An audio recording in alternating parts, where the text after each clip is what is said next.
Oh man. Oh man, yeah, turn off that PS5. Gotta turn it off, dude. Gotta turn it off. It's too powerful for the room. This is better, right? The sound. Yeah, you're fine. Am I okay? Am I coming in clear, loud? Can you hear me okay? Are you talking? What? Let me grab. Oh wait, did we go live? Jesus. Yeah, we went live. We're Jesus. live. Almost tubing the internet there. Mm. All right. Yes, we are live, everybody. Joe's still surfing the internet. Look, he's got like a fresh cut. Yeah, it's the dew. It's better today as opposed to other days. Better today. I guess we're gonna have to watch that stupid announcement. Is that what we're gonna have to watch? Is that why you got the Deadpool mug out? Oh. Hold on. You know, it's like you know what Obi-Wan Kenobi feels Alderaan explode, and he's like a thousand voices. Like he feels. I felt that shudder too, but it was a bunch of losers jizzing. Like I was like, why? This is like a. I thought it was like the internet crying over the Try Guys. Oh right, because oh my god. Oh god, I'm loving this. I can feel his heart palpitations. God, I want to put an Apple Watch on his wrist just to see the heart rate. You know what I love about the Try Guys? Like I'm old enough to remember them on BuzzFeed. I'm old enough to watch them eat way too much McDonald's for my entertainment. That's what I'm. Honestly, though, I mean, before we even get on that topic, because we'll talk about it a little bit. You know, just the idea of like, this guy's a Try Guy. But does anyone care about Ned? Like the one that all of it is about? Like Ned was like the most boring out of all four of them. Well, I mean, he was the married in love one, but Keith is married. They're all married, I thought. No, two of them are married. So Keith, the big. I'm sorry, superfan Joe. Look, we'll get to that. We'll get to that. They are decent internet content, like something that the wife and me could put on and just watch. You know. Yeah, of course, Ned was one of the popular ones. Well, I mean, he was the small white guy without glasses. He was the third most popular out of the four, and honestly, like only because Zach is single, kind of balding, and like not sexy, right? So out of the four, yeah, he was the popular one, or one of the. What's the German word for secondhand embarrassment? Because I'm going to die of it right now. I'm gonna roll the credits. Let's roll the credits. I can read about it on your Try Guides blog, Joe. Yeah. I told the wife you would react exactly like this. Like, oh god, it's so beneath me.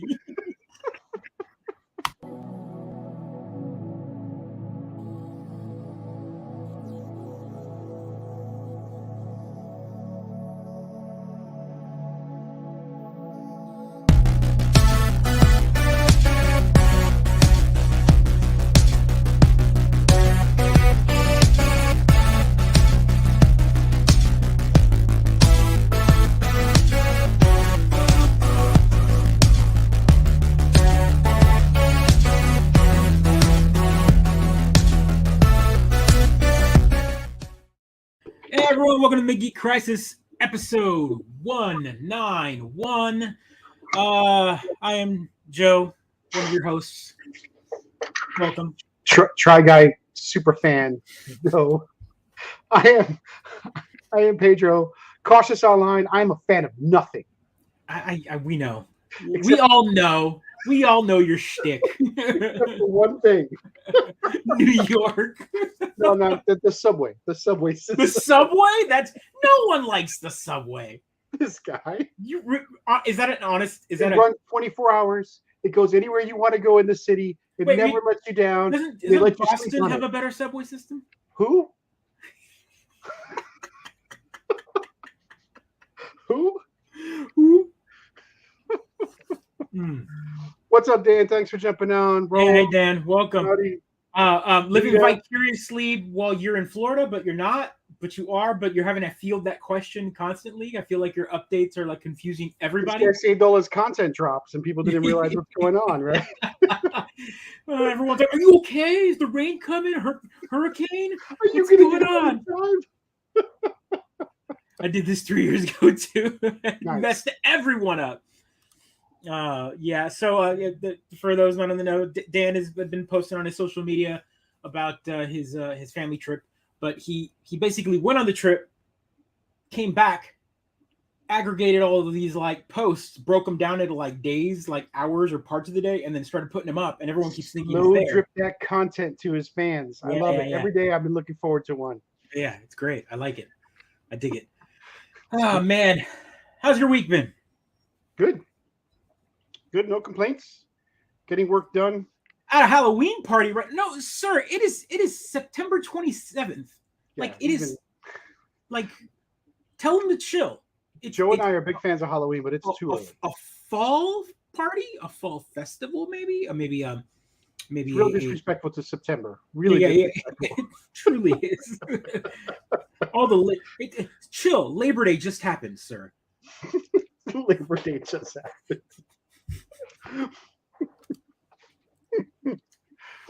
So disrespectful to the to Columbus Day. I mean, you're jumping ahead of that.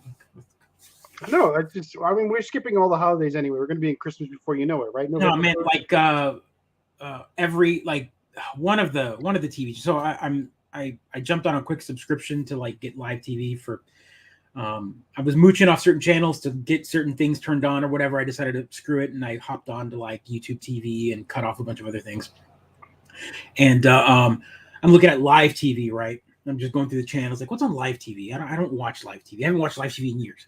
Like, so I'm looking through it, and I get to like NBC with commercials. Yeah. So it's we'll get to that in a second. We'll jump on that topic in a second. But I'm looking through the channels, and I get to CMT. It's, I think, Country Music TV or something. Country Music Television. Yep. Country Television, whatever. And for the entirety of the weekend, they showed nothing but Christmas movies. So you spent the weekend on CMT? No, but I was like, so every time I skim by it, right, and I'd be like, Elf, and then I'd come back and they're like, Home Alone, okay, Home Alone 2. Maybe we think it's country music, and instead it's Christmas. Christmas movie TV. I don't know. Time. It's so weird. Christmas movie time. That's it. It is 100% spooky season. That is absolutely right. Yeah, I don't know. It's weird. That is a perfect weekend, sir. I'm so proud of my daughter as she is designing her own costume this year. All right. She's assembling the parts. She actually, I built her a small office in one of the closets, so she's got a nice little office for herself. And up on the whiteboard, she's got 4 Post-its with her costume concepts. And she's got a number 1 and number 2, and she's crossed out 2 of them. And she's like, "That's the one I'm going to do, Daddy. Let's go figure out how to do it." So now she has like a checklist of everything she wants to do to put together the costume. Your going daughter back put and out a forth layout. on makeup or mask. Your daughter put out a layout, like a plan, like a full-on like boardroom meeting in her own office. Like, she did it all by herself, though. She even like, I have little wooden pieces that look like tokens. She even drew the costumes on these little tiny tokens, these little tiny pawns, so she can compare them to each other in front of her physically. I'm like, oh, you are my child, and I'm so sorry. Wow. I bought a Thor costume. They said an extra large. You're not an extra large, Dan. I'm pretty sure you're not. I'm 100% sure you're not. Well, you could be like post Avengers Thor, right? Maybe his clothes are still a little bit. Post Endgame. You've already lost the weight, but the costume never got resized. He hasn't gotten it fitted yet. So it hasn't fitted yet. So you're like swimming in it. Too far, Thor.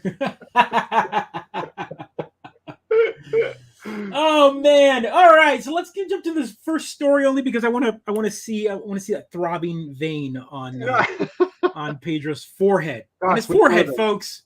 Get up here. Oh, is it the Last of Us trailer? Is that the one? Adam Gunner. No. It's we're gonna talk about chess. Oh my god. We're gonna talk about chess. So, if anyone is aware of this story and following along, the Magnus Carlsen story. So, saga continues. It's an interesting story. Like, I'm not it's really brought like everyone likes drama, right? Everyone loves drama about this. Sports drama, especially, right? Yeah, This sports was like, drama. And sports, right? But hey, hey, fair sports.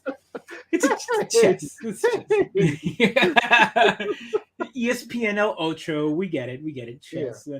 I mean, so Magnus Carlsen is he's a grandmaster, right? We can call him that. Yeah, greatest in the world. And he has been dealing with Hans Niemann for a while, and from my understanding, is that the most recent one is they got on they got on stage, whatever, played the first, or Hans played the first move, and he immediately walked off and forfeited. Magnus left in the first move.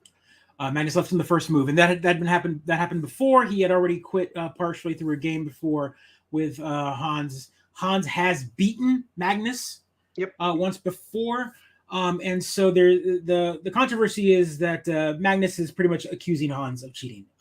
There is no evidence. That's the frustrating part for me. He's got no evidence. He's got no evidence. For the record, everyone, these are on board games, so they're playing in person, as I understand it, right? They're not playing online, so cheating isn't something that's easy. And chess has whatever. Keep going. I'm sorry. No, you're fine. We'll get to that. I'm just saying, cheating on the first move is a boss move. It really is. From my understanding, and again, this is just from he's not wanting to say much. He's trying not to get sued for slander or or all sorts of weird stuff. That there's something going on why he's not saying. But from my understanding is that the processes of moves that Hans is doing, people have gone back and looked at the game, and he won with playing black, which is hard to do. Black is at a severe disadvantage. Yeah, because you don't go first. That's kind of the big one. I mean, that's it. Yeah. Yeah, you just don't go first. So it's difficult at that level, right? These grandmaster levels to steal tempo, right? So when you're black, you're behind a move every round, and you're trying to take advantage of a mistake that white might do, so that you can steal tempo, so that you are suddenly a move ahead. So think about it: you're a move behind. Yeah. And in order for you to be a move ahead, you have to beat white by 2 moves. You essentially have to steal a march. Yeah. It's very difficult to do, and black will more often lose at that level or draw. One of the things when I used to play chess was when you played at the black table, when you were the black player at that time, you'd play for the draw, because for your team, it was better for you to get that draw than try to beat white and lose the game, right? So you play for that draw. So like I said, Hans Niemann has been playing well above his skill level where he should be. I mean, he's beaten Magnus, but then lost tournaments, right? So Magnus might be slipping. We don't know, right? Yeah. Magnus has also said he doesn't do it as he's got a lot of endorsements, right? I don't know if he's focused on chess as much as he could be, especially, accusing people of cheating. But for me, how do you cheat? How do you cheat strong enough to beat the greatest chess player in the world in front of him, right? What technology exists that allow you to sit on your butt in front of a chessboard against Magnus? Right. So some people have the online theory has been it has been vibrating, right, network connected anal beads. Right. And this is the best part for me, is that this is the fan theory all the time, right? Ant-Man crawls into your butt. Or it's gonna be the internet is fixated with butt. Let's be real here, folks. He has been pulling some victories out of his ass, which is a great joke. I'm not gonna lie, this is a great bit, amazing joke.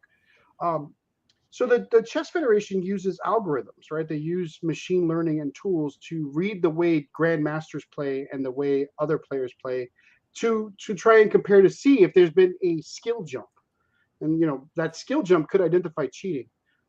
They're not saying if they've seen that skill jump on Hans, and if they had, they would say, right? So where is Magnus going with this without any evidence of cheating? Yeah, it's an interesting take. It's for geeks and people that like following this kind of stuff. It's interesting to watch. Yeah. Also, this is not an athletic game. It's a mental athletic game, right? So it's insulting there's a lot of ego involved. Oh, tons of ego. Yep. Tons of ego involved with chess. And so we've got someone that's being embarrassed. I part of me is saying like, I think you're just getting beaten, right? You just get good. Yeah, get good, bro. I mean, if this was esports, it'd be like, oh, he's salty, and there'd be like, pog face under chat. Because in that game, he's accusing Hans of the first game that he accused Hans of. I think maybe Magnus may have made a few mistakes. Think of it this way, says Rolls. Picture if a pitcher just plunked Barry Bonds every at bat. That's tantamount to Magnus Carlsen's treatment of Hans Niemann. Oh, as in hit him? Yeah. The playing 2 moves and then dropping out for sure. It's not very sports person like, right? It's not very cool. And then Dan, I don't know if you played chess, but chess is literally about counting moves. Yeah. So the better you are at counting moves and seeing ahead the various permutations of all these moves, the sooner you will win, right? So players like Magnus can probably see the board 10, 15 moves out, right? Like if I sat down to play Magnus, I've already lost, right? Yeah. Like, that's a simple play here. Chess is interesting because I like Pedro was saying earlier, when you play black, you're playing at a disadvantage. You're 1 move behind, and again, because it's all about strategy, white already has all of his moves pretty much planned. Like if you're that good, you're gonna go here. You already know it because you know that when you play this move, the other person can only react a certain way, and then so as they react, the specific reactions they're going to do. And at that level, everyone, and I should say everyone knows the optimal move. At that level, I think it's more about concentration. Right. It's more about who cracks first and thinking up that 8th move ahead versus the other person, right? At that level. Who ends up playing the wrong move first? They moved the bishop before they were supposed to move that pawn 2 spaces. Or they didn't see the rook 10 moves away, right? That's the crazy part for me. So Dan, I used to play quite a bit. My counting cards joke. No, Dan, it didn't. I was just building on it, right? We got it. We just built it on it. It was a good joke, and I'm just building on it. But again, comedy team it's fun to hear about drama and of course the anal bead joke and all that. It's like making the rounds on the internet like crazy because apparently it started on a Reddit thread. Like everything in this world nowadays, it started off through a comment on Reddit, and then people ran with it. Yeah, like I'm sure someone out there has built the technology now, right? Like I'm sure they have.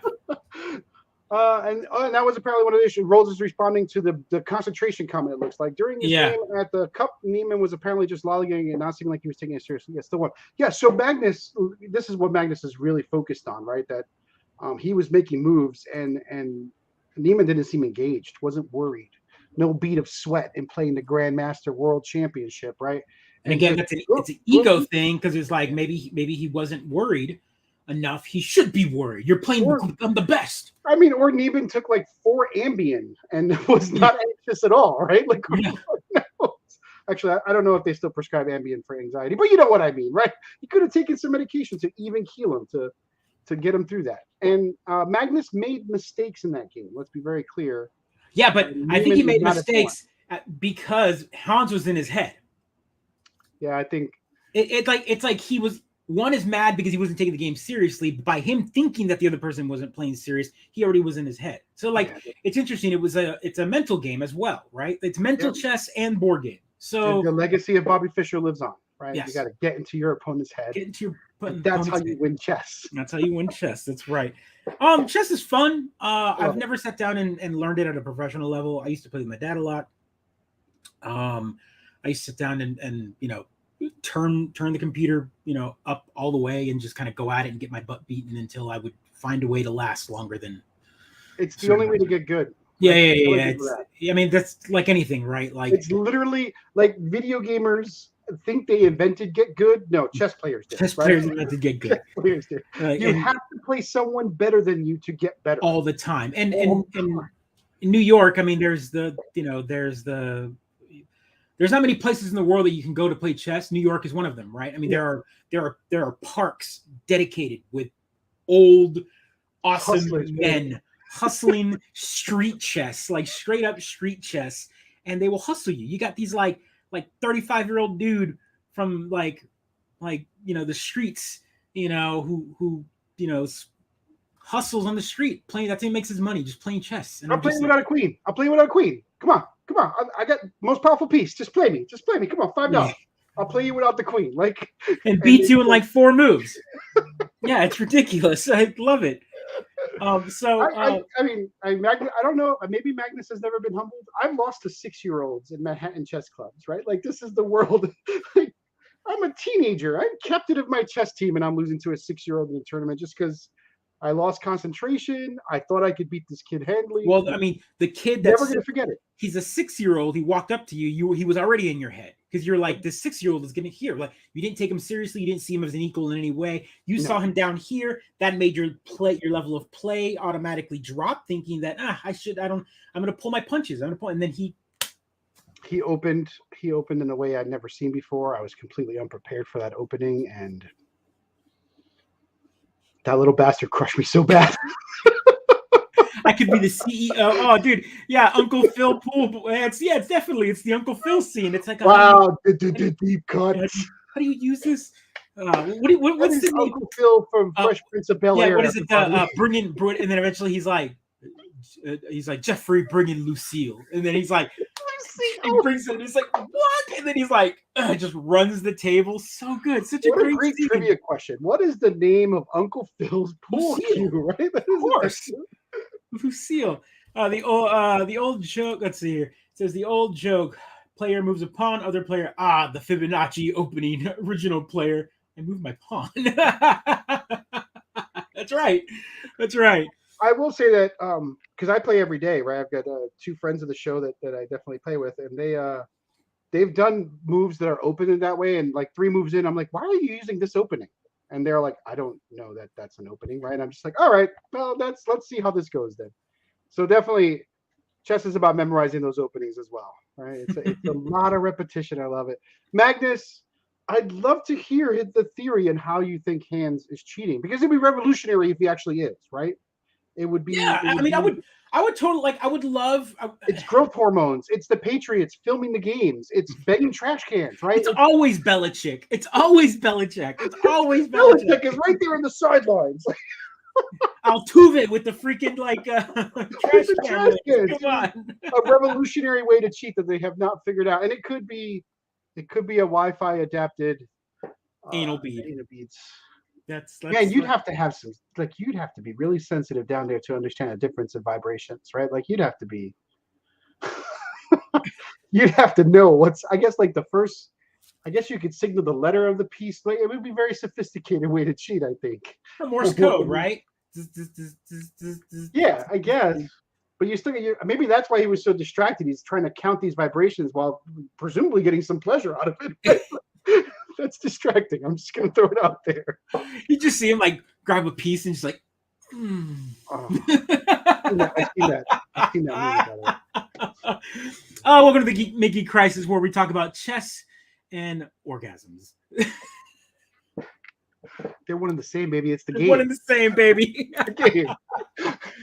Oh man! Speaking of unanimous orgasms, I want to know where this segue is going. Well, I mean, come on. You said it before the show. You said it before Put that the beautiful show. Man on the air. So out of nowhere, like 4:30 in the afternoon, Ryan Reynolds puts out a tweet. And this is like no big D23 release, no big announcement on stage, no like it's coming. This is, and again, that's because Ryan Reynolds, of course, if you didn't know, Ryan Reynolds owns a marketing company, and he really likes to do this. He does this with the cell phone company that he sponsors. He does this with his own aviation gin. He does it with. He's got his new show where he's a part owner to the soccer club. Mm-hmm. What is it, Wexham?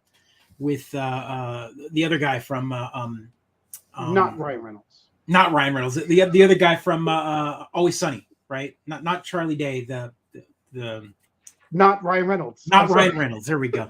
Anywho, but yeah. So I don't know where he puts out this tweet, and sure enough, we're gonna watch it because I think it's great. Will we get shut down? Will we get a notice? We're gonna no. Ryan Reynolds. Or Marvel. We're extremely sad to have missed D23, but we've been working very hard on the next Deadpool film for a good long while now. I've had to really search my soul on this one. His first appearance in the MCU obviously needs to feel special. We need to stay true to the character, find new depth, new motivation, new meaning. Every Deadpool needs to stand out and stand apart. It's been an incredible challenge that has forced me to reach down deep inside. Is he just pouring his own gin, his own label? Yeah. Yeah. It's completely empty up here and terrifying. But we did have one idea. Hey, Hugh, you want to play Wolverine one more time? Yeah, sure, Ryan.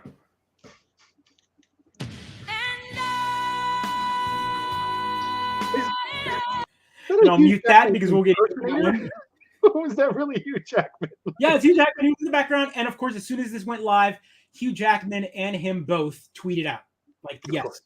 Yes. And we got the fun little logo here with the Wolverine slash there. So that's a power play. That's a power play of Ryan Reynolds in general, him being able to control the character that he's like known for. And also it's incredibly interesting to me that Disney is going to be, you're introducing Hugh Jackman again as Wolverine in the MCU, where, I guess we thought he was done with the role. So we were all thinking like, hey, but they're going to cast someone new for Wolverine. Like, who's the new actor that's going to play a new young, that we can get for multiple movies. But here we are, we've got, multiverse. Is that what we're going to do? Multiverse Wolverine, come on.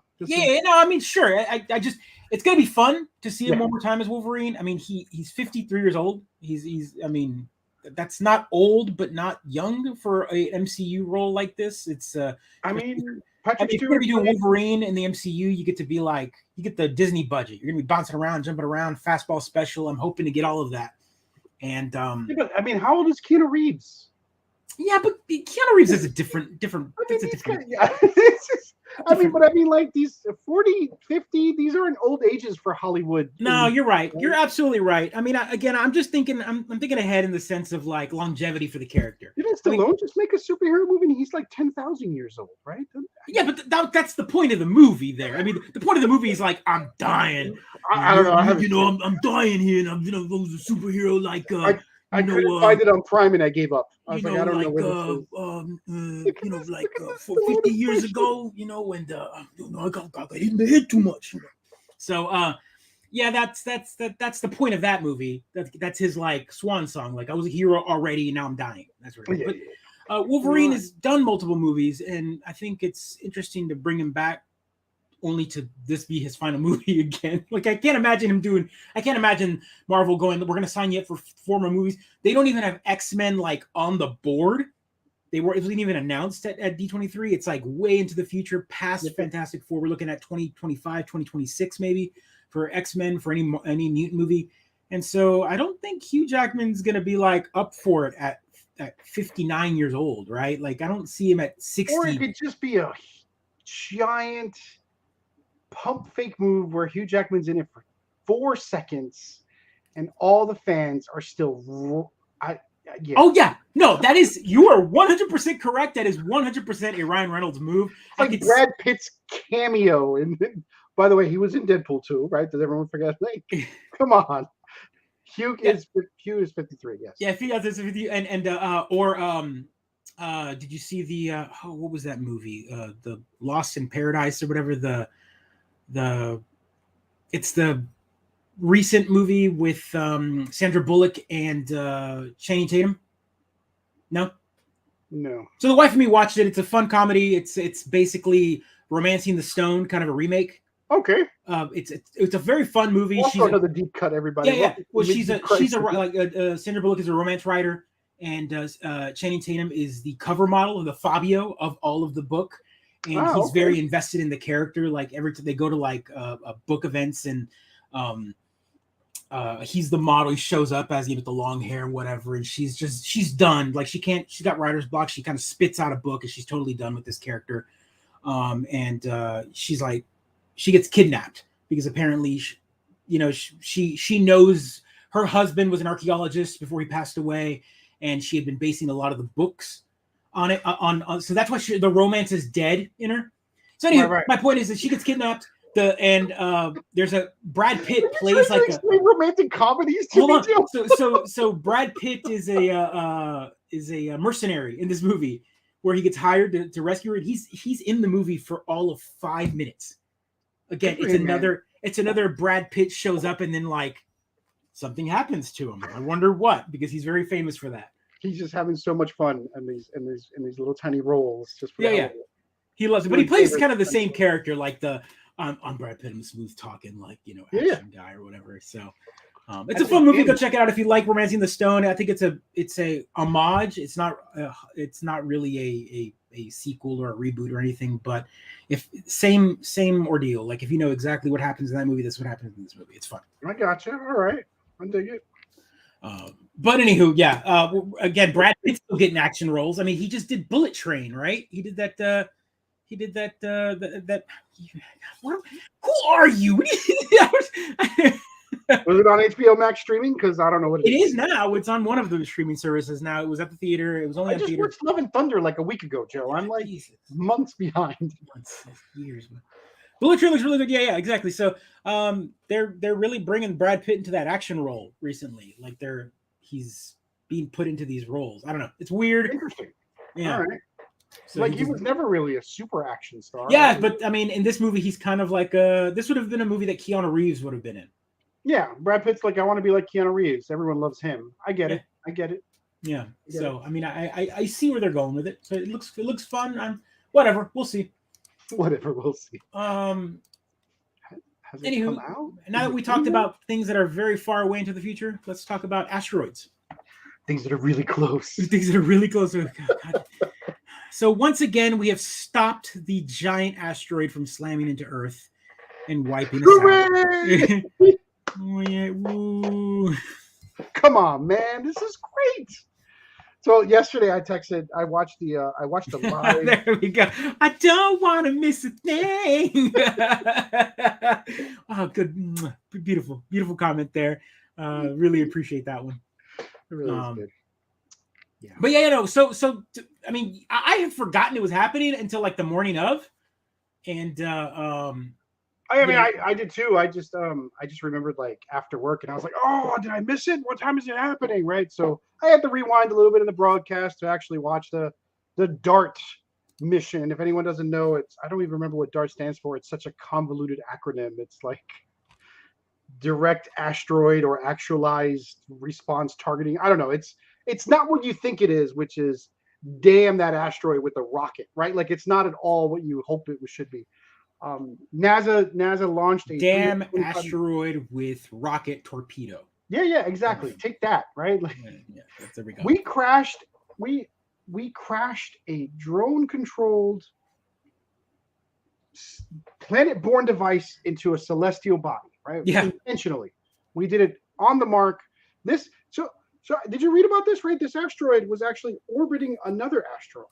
Yeah. So think about the complexity of this shot, right? We're sitting on Earth, and we have to calculate the trajectory of our drone.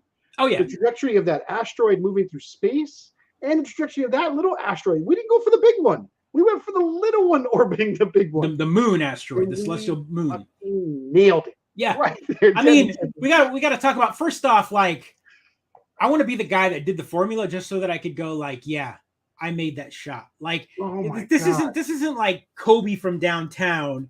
This is like, 2 years ago. With a 38-second delay.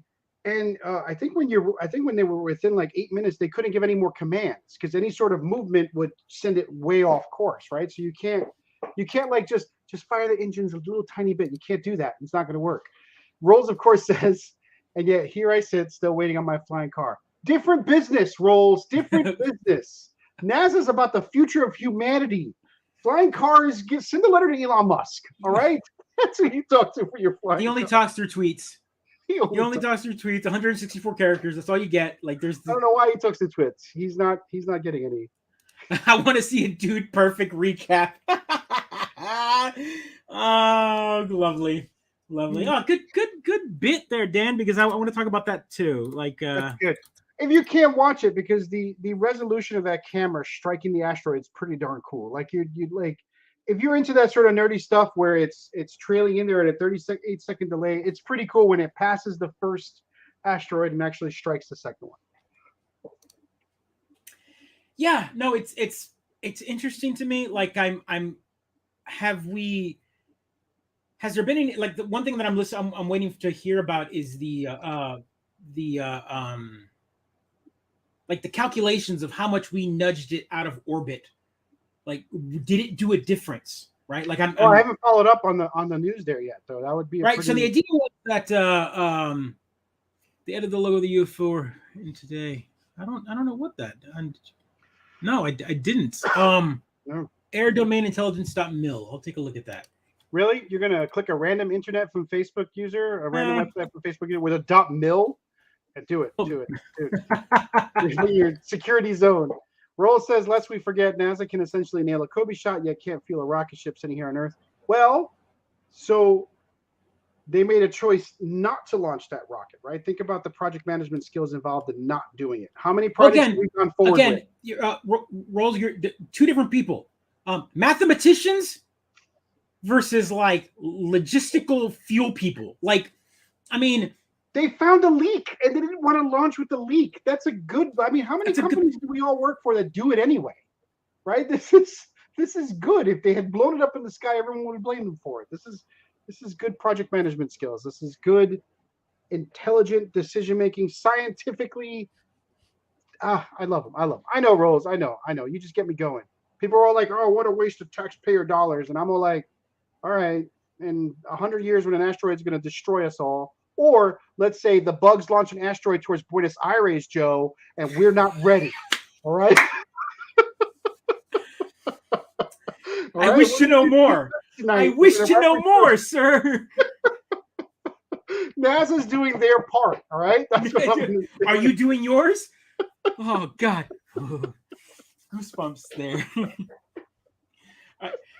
If I get to have like a kid birthday party where I dump a bunch of cockroaches with my kids and they all stomp on them, we're doing our part. Kill the bugs. You should get all the kids on board. It's fantastic. Oh man. Speaking of making the shot, thank you. That was a great segue there. So are you familiar with Dude Perfect? No, I don't know who Dude Perfect is. The Dude Perfect is like a group of like dudes. Okay. They're famous for like they're like a comedy troupe in a way. Are they Jackass style comedy troupe? Yeah, in a way where what they do is their entire thing is like, let's throw the basketball across, a football field and make it. They're the editing guys. Yeah, well, they don't. I mean, they do like 50 like frisbee tosses to be able to make that one like and perfect shot right. or whatever, and then like. And then they go, that's Dude Perfect. I'm familiar with this internet phenomenon. They're absolutely huge on they're huge on TikTok, I assume. On YouTube. Like they've got right. millions of subscribers, and yeah, it's just man, like I can't believe that this is a thing. But so apparently they're big enough on YouTube to have a headquarters, right? Like not only a headquarters, they just announced today that they are building a ginormous like theme park-esque headquarters. Oh, good for them. Like, YouTuber dude bros, and you have to see this thing, 350-foot tower. Wow, that's okay. 35 stories.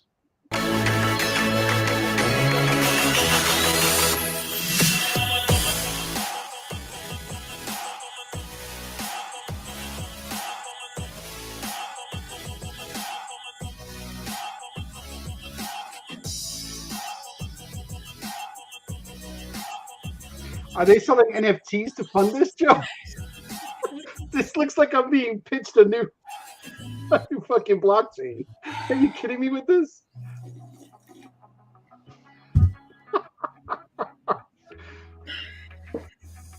They're also from Plano. Okay, well that explains it. Well, they're not. They've been in like Fresno, California for years. You're like, we don't claim them. We don't claim 330-foot trick shot tower, crazy mini golf, trick shot town, Dude Perfect Museum. Oh, awesome. Good. 2 acres of outdoor space, merch store, restaurants, and more. And that's just the beginning. I guess strike while the iron's hot, huh? Is that?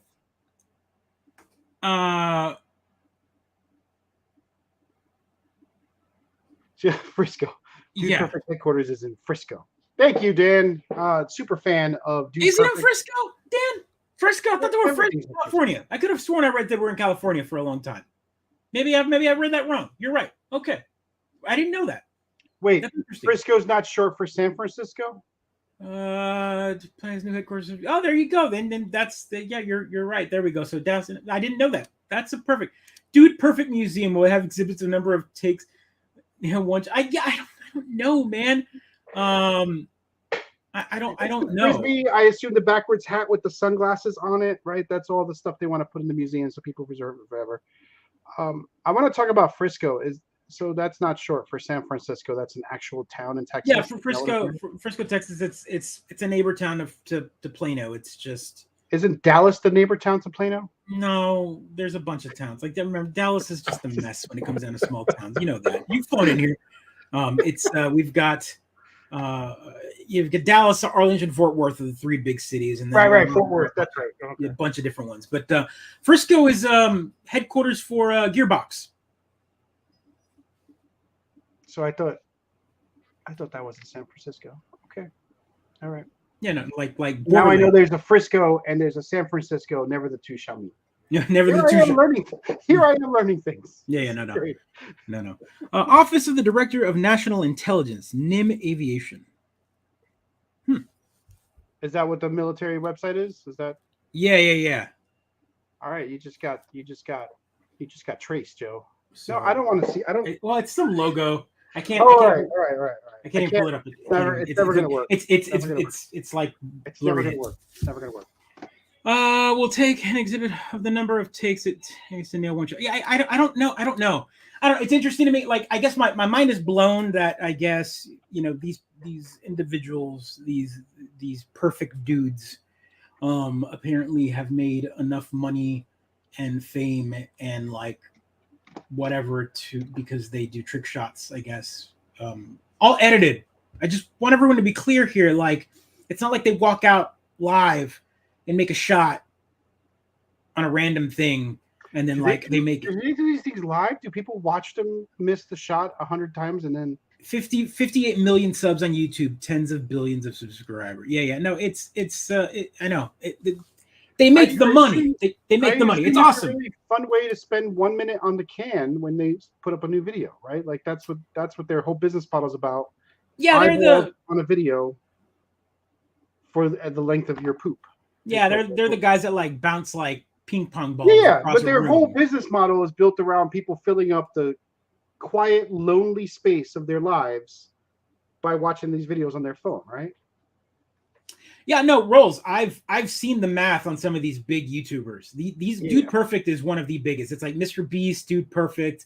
I mean, they're top tier. I mean, that they make millions of dollars. They make stupid money. I mean, like straight up like an obscene amount of money for just existing. Like they sneeze on YouTube and they're gonna get like 1 billion views and like.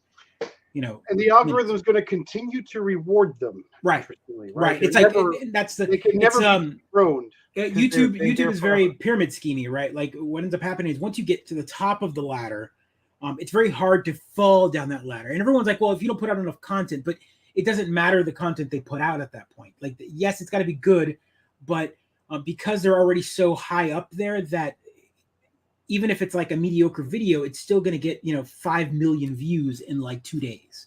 Even if they don't put out content, they're still going to be at the top for a long time, right? It's hard to come down from the top of that algorithm. Right. Well, they've supplemented all of their income with all sorts of other things. They've got like Nerf, and all sorts of small companies where they sell all of these like ping pong balls with their logo on it and whatever. And good for them. I'm sure they've got like a micro. And it's not just ad revenue, right? There's promotional deals. And absolutely. They make a ton of money. They've been on all sorts of shows. They get so much fun stuff. But yeah, I can't imagine creating a YouTube channel. No. And having Is that what we do? I thought we just chat with our friends online. Yeah, with our friends. Create a channel, go online, do content, let me throw this CD somewhere.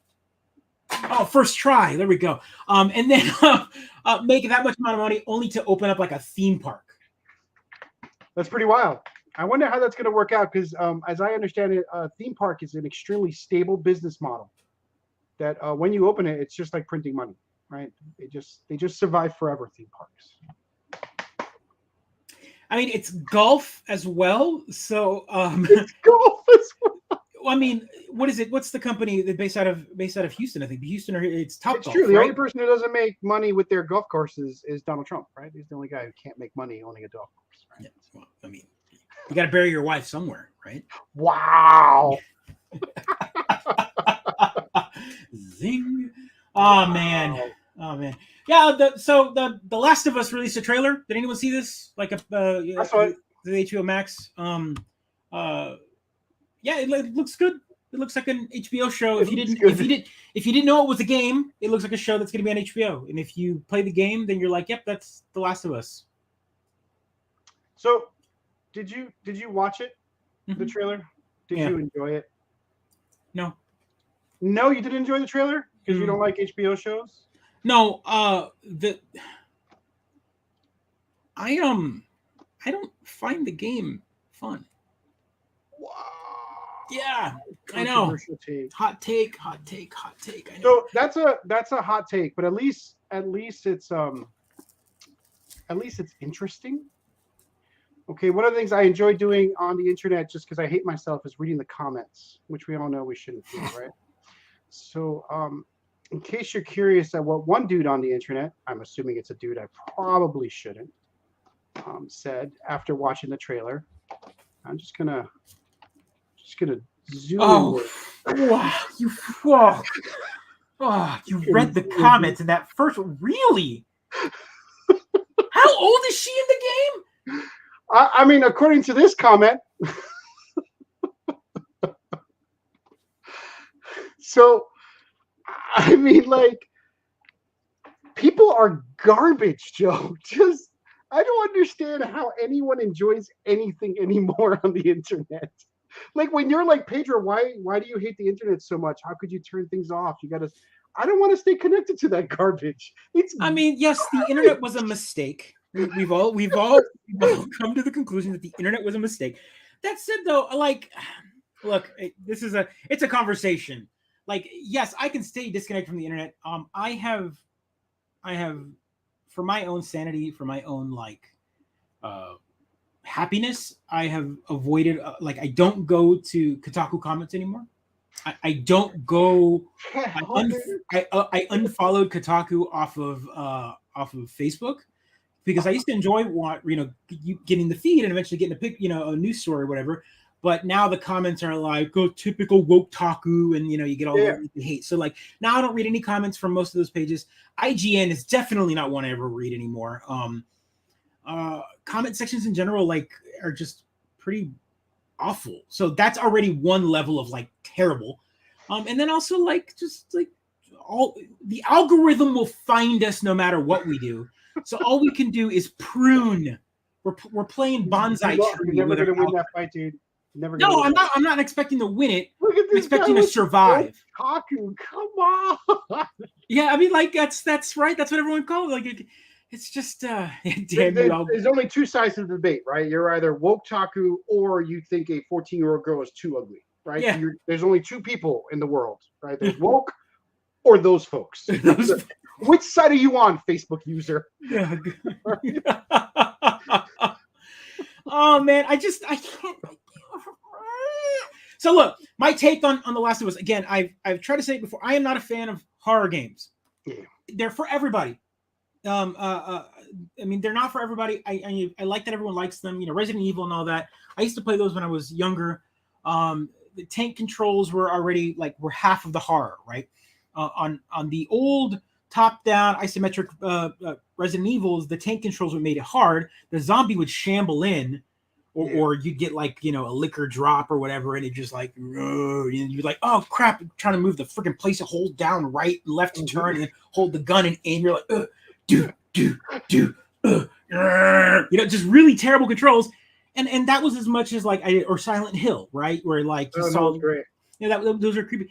The games have gotten a little more. They've gotten faster paced. They make me uncomfortable. I don't like sitting down on a relaxing night to play a video game only to feel stress. I don't need my heart rate to go up. It's not a feeling I enjoy.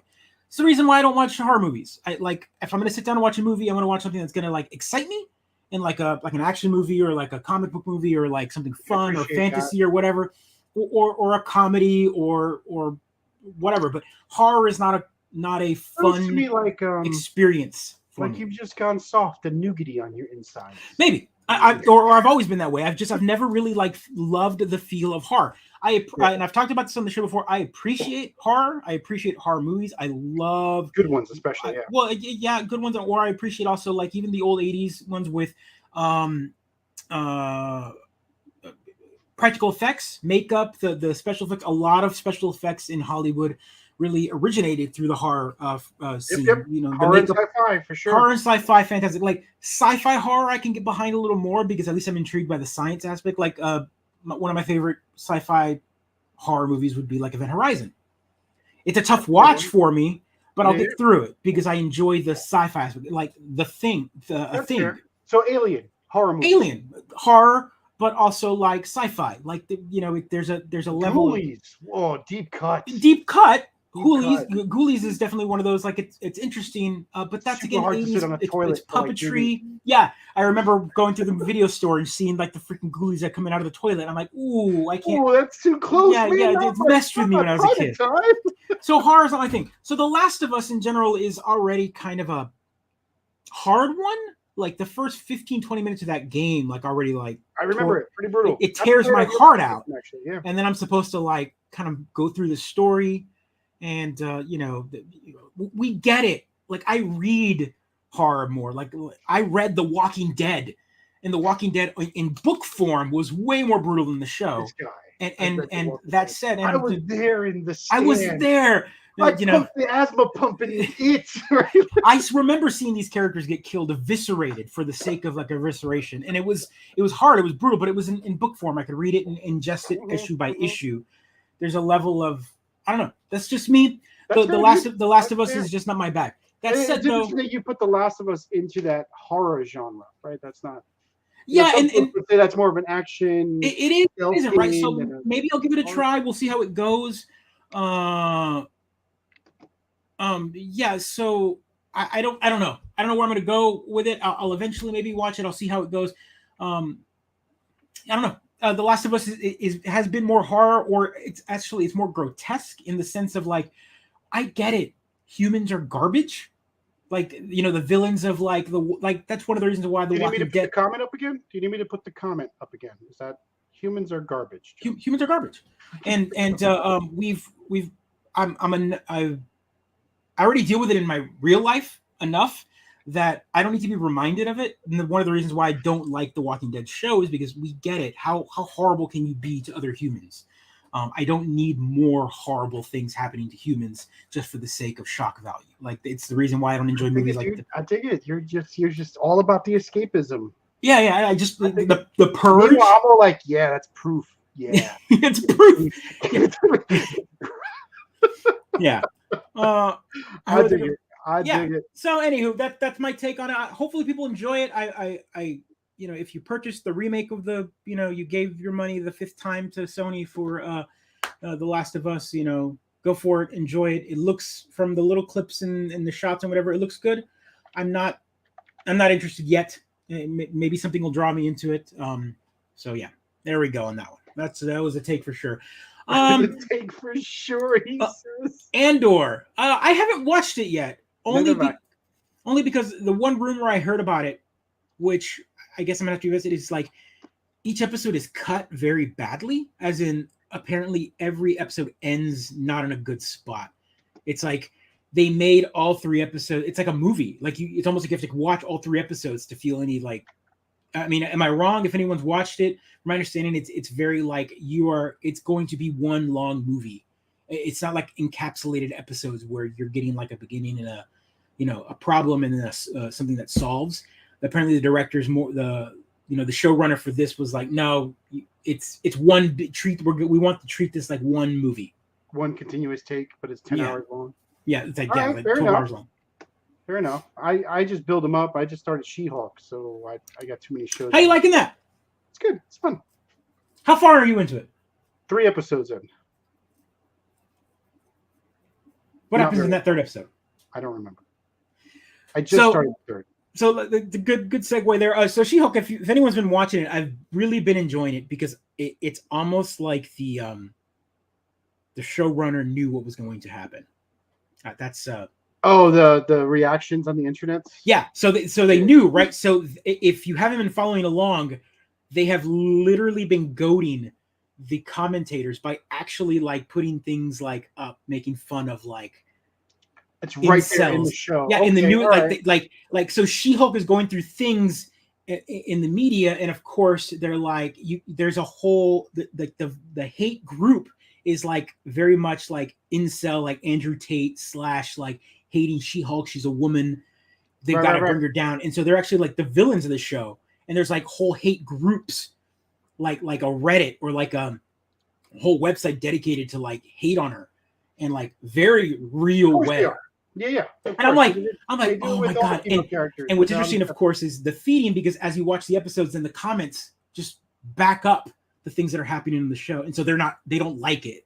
Like there's just like it's just beautiful. It's a beautiful. It's meta for meta purposes, and it's so. I could tell the show was already meta for my second episode viewing. So I just finished the 2nd. I'm on my 3rd. That's my honest yes.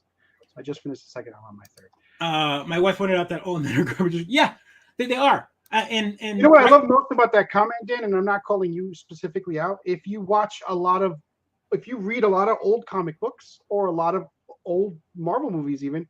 All the women are garbage, right? They're barely characters. They're barely characters there to be revenge moments or love interest or things to fawn over or put up on a pedestal. So like when the reverse happens, everyone throws up their hands. The men are garbage.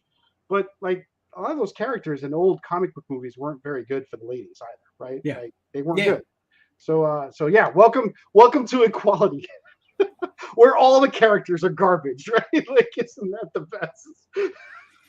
There's I'm not sure which episode you watched, but there's a whole episode where she well, Bruce Banner's garbage.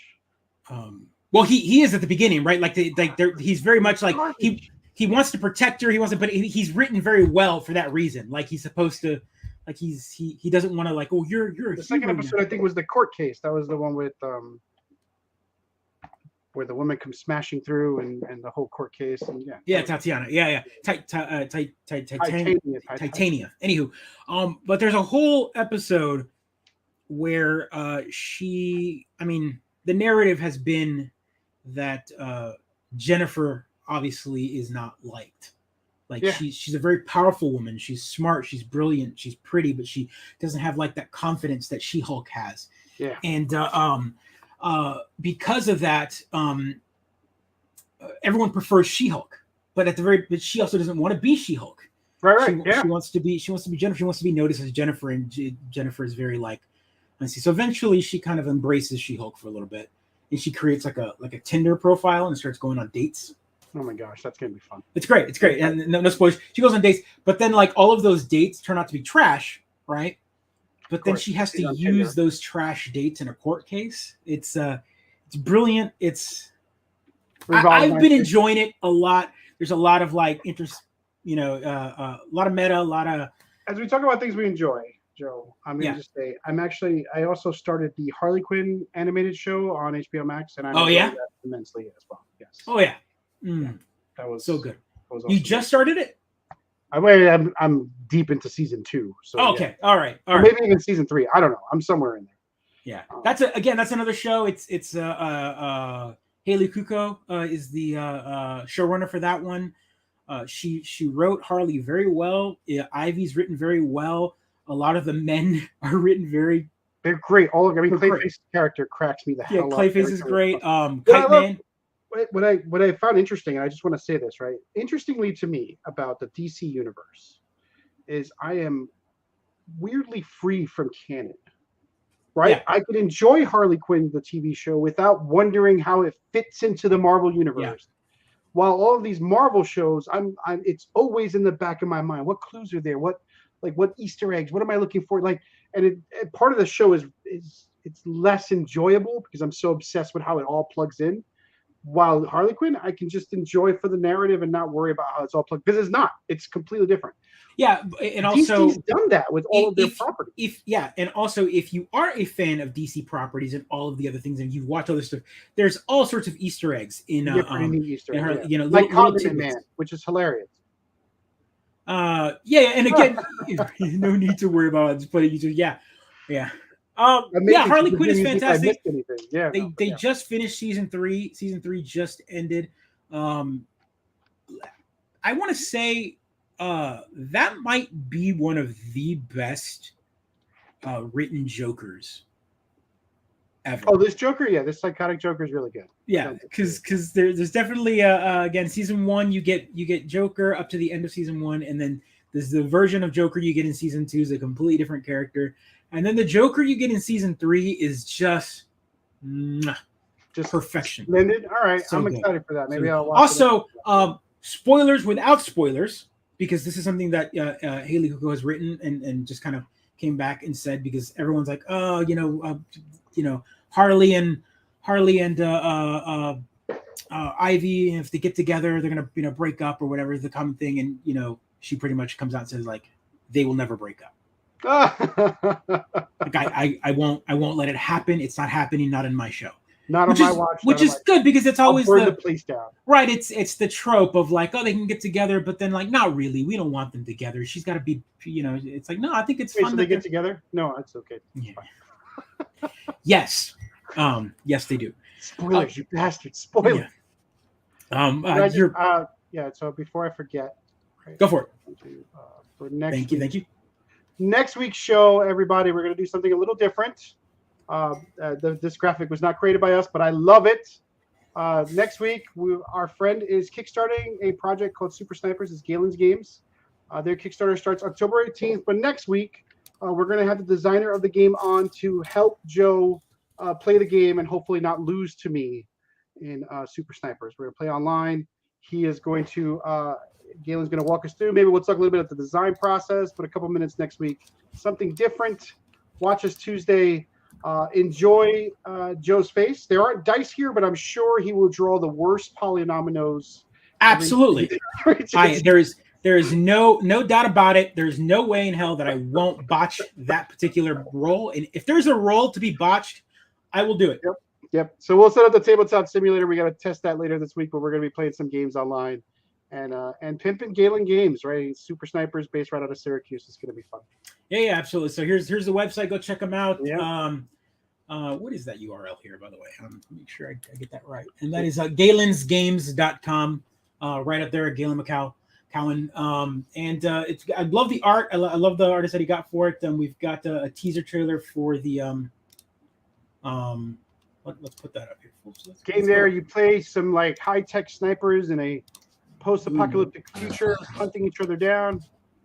And you have to make Tetris maps to sort of zoom in on your target. It's actually one of those games that physically, when you play it on the table, you can sort of see how it might work zooming in on your target. You can feel that moment where you surround them and you zoom in and you can take the shot. He's been working on this for a while, so it's going to be fun to see where it is, because I play tested in very early phases. Yeah, we play tested it very early. Early. I think it's evolved in a pretty cool ways. So I'm excited to see his Kickstarter succeed. Yeah, Dan. So Tabletop Simulator. If you go back a few years, a year and a half or so, we did an episode with Tabletop Simulator where basically it's a Steam game. You log on and there's all sorts of like tabletop. A lot of tabletop makers have basically taken their board game and they've ported it over to Tabletop Simulator. So you connect. You turn on cameras, and then everyone sits down and plays a board game. A lot of good board games, and I think we played Fire Tower. Yeah, Fire Tower is great. Some are legit, some are fan made, which the engine allows you to kind of make your own, like kind of port your own version of a game. I think from a tabletop game designer's perspective, which I am not, I don't design games, but I have play tested a bunch. It's a boon for them because they can vision their game, graphically and also test it. with folks and really focus on the mechanics that way without having to build the fiddly pieces all the time. Yeah. Whenever you can iterate a lot faster, you can go. Yeah. It's same same time. So 8:30 or 8:30 Central is 9:30. So assuming some sort of catastrophic game news or moment update about the Try Guys doesn't cause us to bump Galen, we're going to be playing this during our normal time slots. That's what you call a callback, fellas. That's a callback / we haven't even really talked about it. That's an interesting. I think that actually is Galen. I don't know who Facebook user is, but based on this particular note, I think 100% my prototyping. So yeah, there we go. So yeah, Galen. I don't know. I think so. If you're a Facebook person watching this show, Facebook has been changing the way that they like interact with applications, especially depending on where you're watching. I know I share it on the Mid-Geek, and then I share it on a couple other pages as well. So you have to give permission. You have to click on the link at the top of the video to give permission, and then refresh, and then it'll allow you to show your name. But Facebook has really locked down the name and profile picture, so now you come over as Facebook user, and we can't see who you are in chat. It's like the one way Facebook is like, we respect your privacy. Yeah, Mike, idiots. Like the one time. So on like, Twitch, we can't let you put your face and name out there. Facebook. Yeah. So Twitch and YouTube allows it to come in the way that you want to. Facebook, it doesn't. So I apologize if I don't get to interact with you guys the way that I'm interacting with everyone else. Sometimes you come in as a weird comment. Sometimes the comment comes in all weird and garbled. But that said, though, it's fun. I like the idea of tabletop simulator. We really need to probably hop on and do maybe one a month tabletop play on simulator. It seems to be a good way to play and that's exactly interact. We respect your privacy means Amazon gets nothing. Yep, that's exactly right, Gulash. That's pretty much it. Only Amazon. Everyone else, we sell it. Check us out next week, and then check out Galen's Kickstarter, right? October the Kickstarter launches out. What is it? October 18th, right? So for 500 followers. So if you have the time, go to Galen's Games and see how you can connect to follow updates on that. Galen, Facebook user number 38. You should just put the link there. We can probably figure that out later, but yeah, definitely follow. There's something about Twitch where people actually play games. I heard it was all gambling, and is it gambling now? That's yeah, so great. I love it. Well, I mean, so Twitch put up, that was been the big Twitch controversy this past week or so. Like all the big Twitch stars or whatever, the big streamers took their stance against gambling. I'm like, yeah, that's fantastic, but where were you big names when it came down to like the hate raids and the like? And is the gambling like they gave away things? People would subscribe and win? No, it was like straight up like they were playing like like offshore gambling sites, and people would go online and get into the chat and interact, and they would be like influencing and doing like it's like really shady like gambling stuff. Like it was all sorts of like this things. Week I'm going to teach you how to beat the system on this particular. Yeah, that what they were doing is the people, like I would open up a stream and I'd be like, let's bet whatever, and then people would then donate, and I'd take that money and then use the bits, and then I'd win, and then it's like this is weird. Like you're using your community to make money and also using them. I'm telling you, I don't know what happened to me. 50% more evil. I'd be living in a mansion. Oh man, right? Just 50% more evil. Kickstarter pre-launch page. Hopefully this is posted on ours, but there it is. If you want to find a Kickstarter Galen Games, you could probably do a search that way if you're a Kickstarter fan. Yeah, their pre-launch page. This is, for folks who know Kickstarter, it's really critical that you get that critical mass up front. I know I said critical twice, but you need that sort of mass up front to really get the algorithm. You got to get over that algorithm hump from a Kickstarter perspective. So any way we can help them would be great. Yeah. Dan says shame on people for making money on Twitch. That's us. We're in this finery because Joe's making a ton of cash on. Oh God, it hurts. It hurts. Yeah. So if you haven't been following along as well, like they've redone like their structure with the gambling and whatnot, but at the same time they're still doing the 70-30 cut off of subscribers, of course, which is like ludicrous. Like, so there's a lot of Twitch people that are moving over back to YouTube, which is like the lesser of the better of two evils, I guess, at this point. People are moving away from Twitch because if you're not familiar, like subscribers are one thing, but like subscribers that you pay to join the money, and those individuals are only there for you. There's no reason for a cut. That should be all yours. They're already getting cut off ad revenue and all this other stuff. So the 70-30 split for subscribers is just like garbage, honestly. Other people don't do that. YouTube, for example, a $1 billion company that's beholden to shareholders. I know, right? No, you're. What? I mean, just feeling. Oh, where are my pearls to clutch? Come on, Joe. So just end this real quick with this whole. I mean, just because we've been talking about YouTubers and influencers and money and Twitch and all this kind of stuff. The big news today, came out of nowhere, whatever. It means nothing. Thank you so much.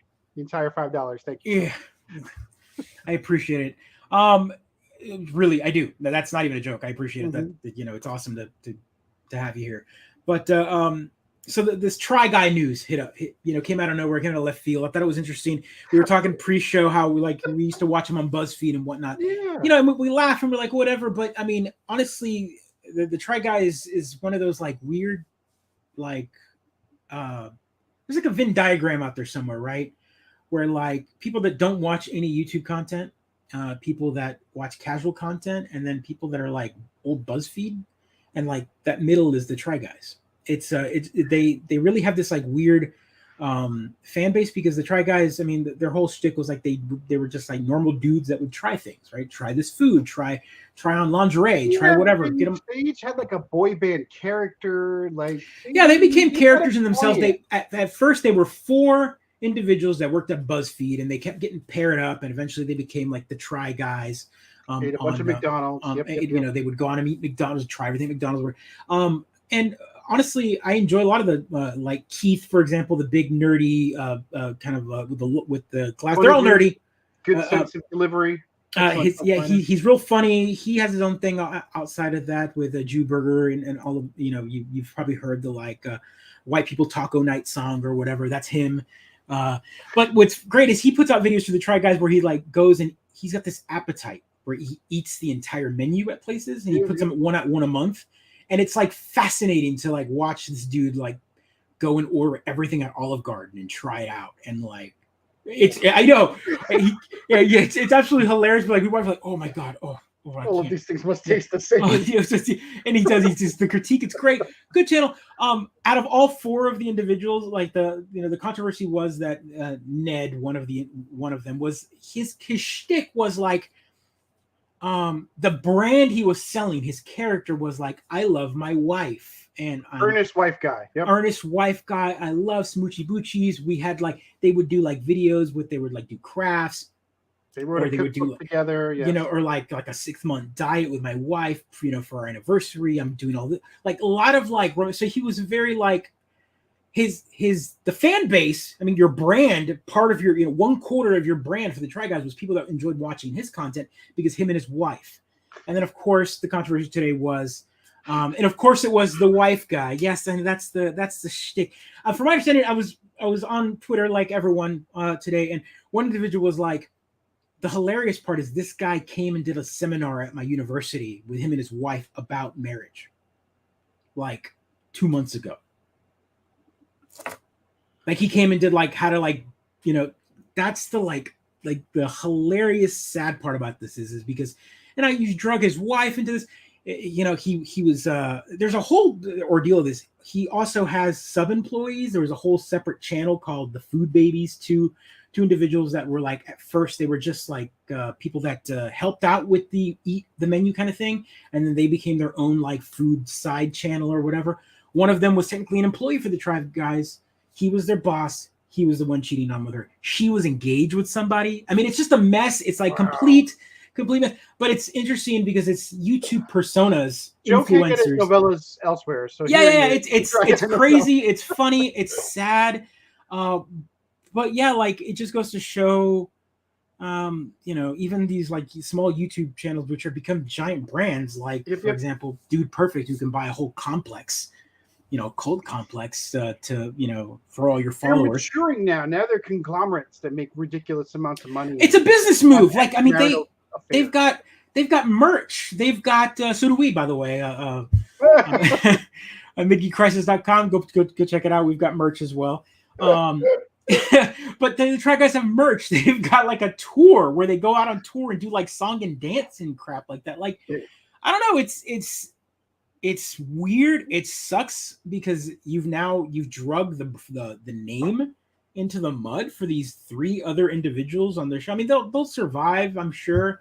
But it's like you've diminished the brand in a way. You've brought it to a place where it was supposed to be kind of a wholesome brand for, people. I don't know. It was weird. It was such a like, obviously everyone's got skeleton in their closet and personal stuff, but nobody's perfect, right? Nobody's perfect. Nobody perfect. The guy's there to entertain. I mean, I guess I don't want to be a devil's advocate in this situation, but also like, he's not a politician or a priest. No, he's bigger than that. That's the sad part. He's bigger than that. Yeah, I know. He's bigger. Like, he's bigger than that. That's the crazy part. Like, that's what that's what I'm trying to get at. Fair enough. That's you're right. He's not a politician. He's like, they just really they have a Food Network show. They just gave him like a Food Network pilot or whatever, and he's on there. Like, so like it just messes with all sorts of stuff. Here's my prediction, everyone. He's gonna be all right. Yeah. 5 or 6 months down the line, he'll apologize one more time, and they'll give him a show. Well, right? He's the news. He's been kicked off the Try, which is hilarious because now they're the Try Guys. So now it's only 3 left, and it's like the try. Wow. Yeah. Well, ooh. I didn't even have to make the joke. Their logo is literally a triceratops. I'm dying. I'll mute his mic. There we go. There we go. I'll mute the mic. I'm helping, folks.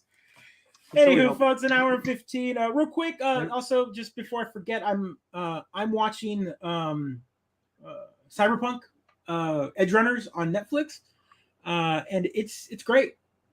It's if you're into anime, if you're a fan of like Ghost in the Shell and that kind of like older, violent and whatever anime, it's all there. If you like that older stuff, older style. Waifu nerd, dude. Yeah, it's totally great. Another thing that I thought was interesting, kind of. The video game is getting a renaissance, right? Like, right. Back and buying the shit out of that video game. It's now shot up in sales. The developers are like, "What's going on?" And they're like, "Oh," but I think what's going to be sad here is now I think the developers are scrambling to figure out more ways to bring in the anime into the thing because they're realizing that the anime now is going to have its own like no one cares about the characters you built in your own story. They want to see the characters that you saw. Edge Runners. They want to see the Edge Runners and all that. So now there's going to be a scramble to make like a DLC or some sort of. They got to beat the modders. The modders first, right? They got to beat the modders first. They got to beat the modders. Yeah, so the Net Runners and Edge Runner series is good if you're interested. Again, it is violent. Is Cyberpunk ready for prime time? Like, do I buy now or do I wait just another year? Like, no, I'd pick it up now. It's on sale all the time now. I know. I'm waiting for it to get even cheaper, but I also want it to be done.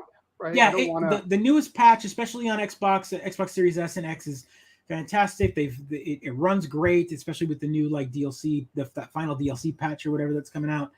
Yeah, it's good. I mean, go check it out if you like it. If you don't like the game, then it's not for you. But that said, though, go check out the show on Netflix if you like that kind of stuff. If you're a big fan of Ghost in the Shell, you're gonna like this. There's got to be something more modern than Ghost in the Shell. I'm going to put it that way. Yeah, there are other things more modern. 25 years old. There's got to be something. Yeah, but if you that style, right, like that Neo future Tokyo. If you like Akira, right? Like I'm relating to people my age. I know there's a lot of other new shows that I could point it out there. Studio Trigger has done a ton of things in the modern age. If you watched Blade Runner, the new one, and you thought it could be better, check out Cyberpunk 2077. Yeah. There you go. Edge Runners. That's a lot of drama for I don't think they knew how big this was going to be for them, right? Like I think Edge Runners was always on the plan, but I mean the animation takes a long time to do, and especially the quality that Studio Trigger did for Edge Runners for Netflix is fantastic. But I think they always knew it was going to come out after the game. I don't think they saw it the game would tank the way it did because of how buggy it was. But now this is kind of a good thing for them because now Cyberpunk, the name Cyberpunk, is back in the limelight. People are watching this show, they're enjoying it, which are making people go back to a game that now is technically complete. So, which is great. Paying for great for them. Package $30. Yeah. Yeah. All right, everyone. Thank you so much.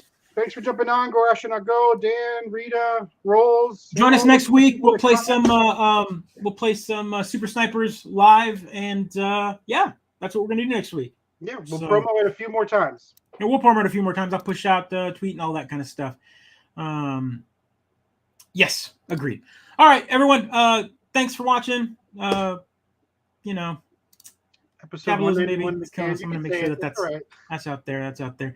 Like, subscribe, share, enjoy. Have a good week, everyone. Episode 191 is in the can. Be kind. Take care, everyone.